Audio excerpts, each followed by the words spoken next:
Welcome to Lakeshore Christian Church's Midweek podcast. I'm Pastor Randy Cordell. We're coming to you live from our studio at our Antioch campus here in Nashville, Tennessee, what is now the frozen tundra of Nashville, Tennessee. We have had frigid temperatures and lots of snow over the last few days. We almost canceled the podcast, decided we'd go ahead with it because they cleared the main roads for us pretty good. The side roads are still pretty covered and a little bit slick. We got through Sunday services just fine. We were thankful for that. And then Sunday night into Monday, it started snowing and temperatures started dropping. We ended up with between 6 and 8 inches of snow, depending on where you are in and around Nashville. And then the temperatures dropped so low, it's just really hung around there. It's been hard to get the roads cleared off. We started out this morning with like 4 below zero at our house. Other areas were even colder than that. But it's beginning to warm up. There's some sun out there today, but it's still going to be cold for the next few days here. But we're glad you're joining us today. If you've not already done so, we'd love for you to subscribe to the podcast. You can just hit that subscribe button. And on the YouTube channel there, if you want to get notified when we post a new episode, you can hit that notification bell, and you'll get those notifications. We come to you live at noon on Wednesdays, but once it's posted, you can listen to it anytime on most popular podcast platforms. Each week on the podcast, we take some time to review the message from the previous week here at Lakeshore Christian, and we preview some things that are coming up, upcoming messages and announcements of activities, things that are going on here at the church. We started with the new year, a new series called When Less is More.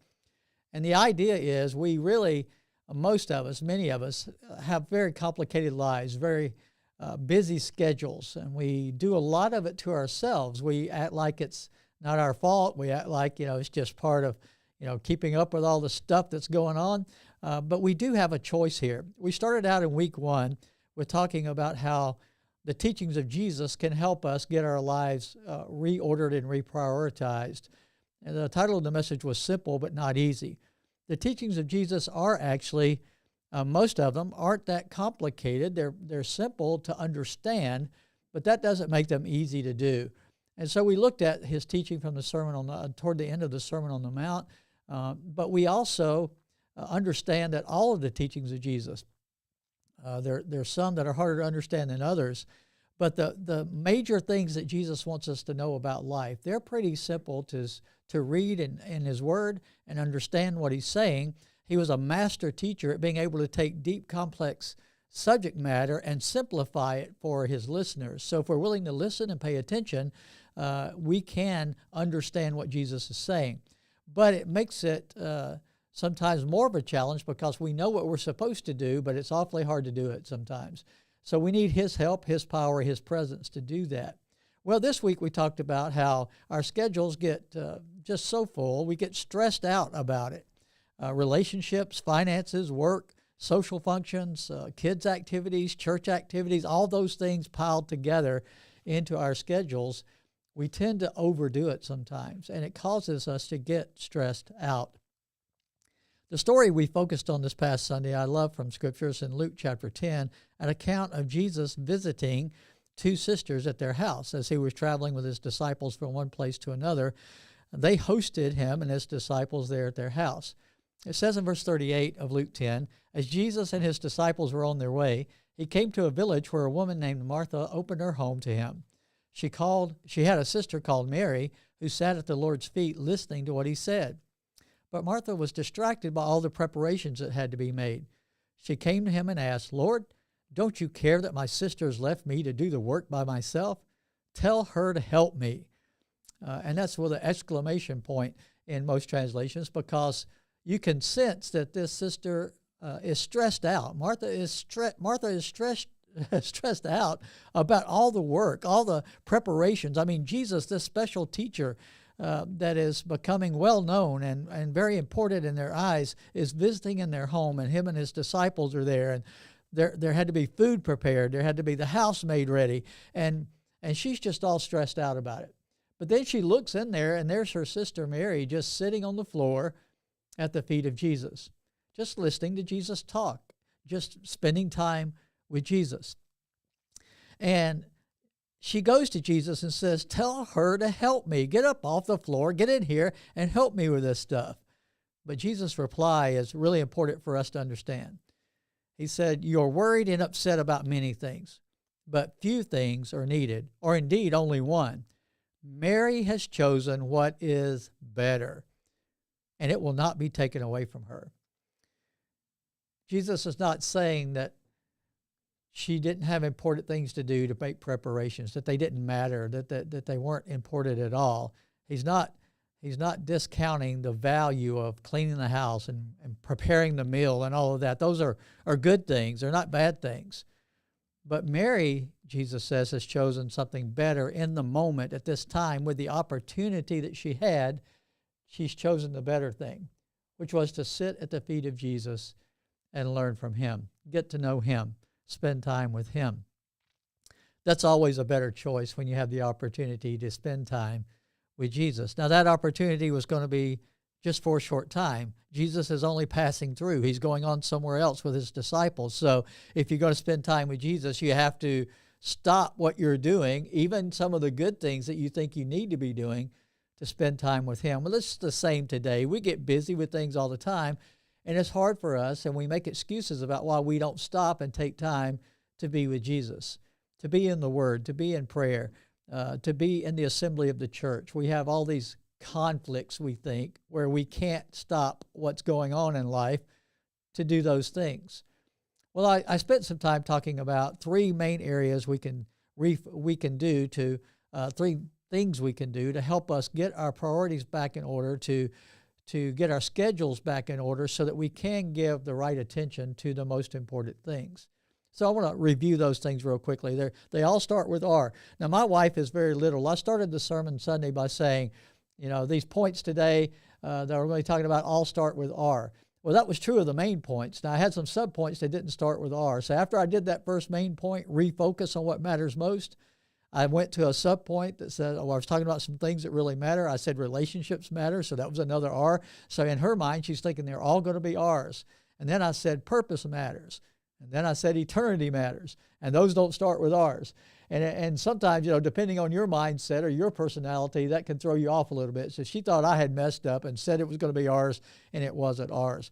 Well, only the main points were R's. The rest could be any other letter. But the first R was refocus on what matters most. We all could probably, if we had to sit down and write out a list of what matters most to us in our lives, there would be some things probably that would be common to a lot of us, like relationships, right? Relationships do matter.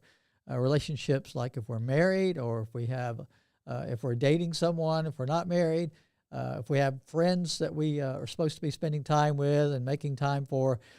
We have family, children, if we're raising children. Those relationships matter. So when we're thinking about priorities in life, we got to get refocused on what really matters the most. So oftentimes relationships get neglected because we're so busy with so many other things. And they don't even have to be bad things. It's just stuff that we fill our schedules with. And we're not really working on our relationships. Relationships don't just stay strong without investing in them, working on them, doing the things that keep them strong. So we need to refocus and remember, if we say relationships matter, then we've got to make that a higher priority. Well, another thing that matters in life is purpose. What are you living for? What's your life all about? Why do you think you are on the earth to start with? What is the purpose of your life? Now, we all have different jobs and occupations, and sometimes we think of that as our purpose, and there is hopefully a purpose to your job, to your occupation, to your career, what you're doing. But our purpose as Christ followers is even higher and holier than any of our jobs, and that is, of course, to be a witness, to testify to the good news of God's grace. There's nothing more important than that. We are living testimonies of the grace of God. If we know Jesus and forgiveness through him, then his grace has been extended to us. We need to let other people know about that. So that's the highest purpose we have in life. So relationships matter and purpose matters, but all of these come under the umbrella of how eternity matters. Eternity, the things that last, the things that really are going to go on after we have our time on this earth, eternal things.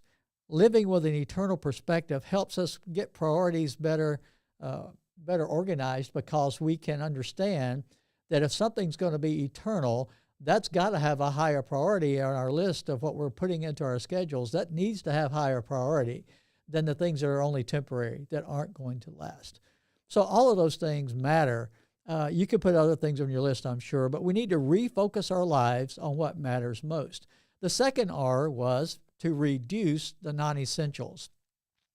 All of us in our schedules have some things there that aren't essential things. They're things that could be eliminated if we needed to make room for the things that really matter the most, the higher priority things. So reducing the non-essentials. I have an order I try to do that in my life. It's not something you have to follow, but I think it's good to start maybe with the way I start. And that is I examine my schedule in my life to say, well, are there some bad things there that don't need to be there? Things that aren't appropriate. If I can get rid of those things first, that's going to make my life better in so many ways. James 1:21, James says it this way, therefore, get rid of all moral filth and the evil that is so prevalent, and humbly accept the word planted in you, which can save you. So we could start there right away. All of us have probably some things that aren't really pleasing to God. Maybe not that we're doing all the time, but we let them creep in sometimes. Well, let's get them back out of our life, out of our schedule. Don't spend time and energy and effort and resources on those things. Well, then the next category that I try to weed out of the non-essential things is the neutral things. There are things that aren't necessarily bad, but they aren't necessarily benefiting me in a lot of good ways. In 1 Corinthians 10:23, Paul says it this way, I have the right to do anything, you say, but not everything is beneficial. I have the right to do anything, but not everything is constructive. So that's a good test to put to your busy schedule. If there's some things that you are trying to get out of your schedule, to simplify your life a little bit, well, ask yourself, is it beneficial for me to be doing this? And is it constructive for me to keep this in my schedule? Is it going to help me build my life the way I want my life to be built? If it's neither beneficial or constructive, then that's certainly a non-essential. Let's get that out so that we can make space there in our lives to simplify life, to make it more enjoyable along the way. Well, there's the bad things and the neutral things, but there's also this other category, the good things. These are things that everybody would say, these are good. They're not bad at all. It was like Martha doing good things at the house. She was probably preparing the meal. She'd probably been working on cleaning and organizing the house for the guests that were coming in. Those are not bad things at all. They're not even neutral things. They're actually good things. But sometimes the good things crowd out and eliminate the ability for us to choose the better things, even the best things. So maybe there are even some good things in your life that could be seen as non-essential in the sense that you could, if you took those things out, you could replace them with some better things than those things and look for the best things to choose, to discern what is best as a gift from God, the ability to discern what is best. The Holy Spirit helps us with that. God's Word helps us with that. His teaching, we just need to sit at the feet of Jesus and learn to be discerning about what's best in our lives. And that leads us to the third R, which is that with those things in mind, then we can reprioritize our lives. It's important for you to take that step, for me to take that step. If we don't reprioritize our lives, others will do it for us. They'll tell us what they want us to do. They will put pressure on us to conform to what they think our lives ought to be about. So we have to take charge of this in our own lives personally, not let other people tell us that. We belong to Christ. Let Christ rule in your heart and let Him give you that discernment to decide for yourself what's good and best, what is productive in your life, what is beneficial, and what is constructive there. Also keep in mind another principle that's true for all of life, and that is that order determines capacity. As you're reprioritizing, make sure you put the big things in there first, the things that are most important. Get them on the schedule first, because if you don't, they'll get crowded out by all the other things. Not necessarily bad things, but they'll get crowded out by all the other stuff that is there that you could add to your schedule. So make sure the things you think are most important get put on the schedule first, because order does determine capacity. And the most important thing I closed with this past Sunday is this. Start now with getting this in order. with simplifying your life by simplifying your schedule, determining your priorities. Make sure you get the big things in there first that you think are most important in your life. And it doesn't hurt to write them down. Just get out a sheet of paper, write down priority list. What do you put at the top? What do you put next? What's the third thing? Get those priorities set, and then reprioritize your life based on what you say are those most important things. God will help you with that. He wants your life to be blessed. He wants us to enjoy life, even in the middle of the struggles, to have peace and joy, and He has the ability to provide that when we get the priorities right. Remember, He said, seek first His kingdom and His righteousness, then all those other things can be taken care of.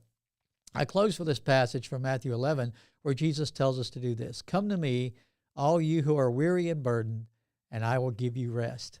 Doesn't that sound nice? Rest.